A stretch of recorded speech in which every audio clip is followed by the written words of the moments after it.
Sitting here tonight and I'm hearing Joe Biden in his interview with Garrett Haake talk about de jure segregation he referred to. Well, this is a history lesson that I'm amazed we have to go back to. In the 1970s, when Joe Biden was working on this issue, there were two kinds of segregation that were constantly being talked about. De facto segregation, which was Boston, where I was a kid, and where they had a busing program that was one of the most controversial in the country. That was because of de facto.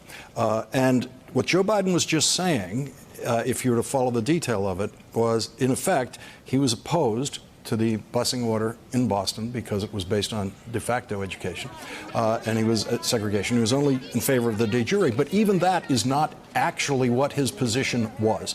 And if this continues to go into a detailed analysis of what his busing position was in the 1970s, it's going to get worse and worse for Joe Biden, because he did hang on to an anti-busing position long after most Democrats gave up, including a Southern Democrat from North Carolina who said, I'm opposed to busing. I didn't want it, but it's working. It's been working for the last few years, and Joe Biden was trying to stop it even then in 1978.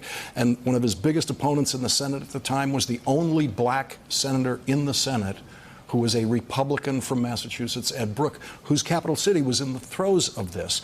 And so the story for Joe Biden on busing is actually a more durable controversy than the one about the way he talked about the segregationist senators in the fundraiser. And there's a part of Kamala Harris's story about busing that she didn't finish, and she will.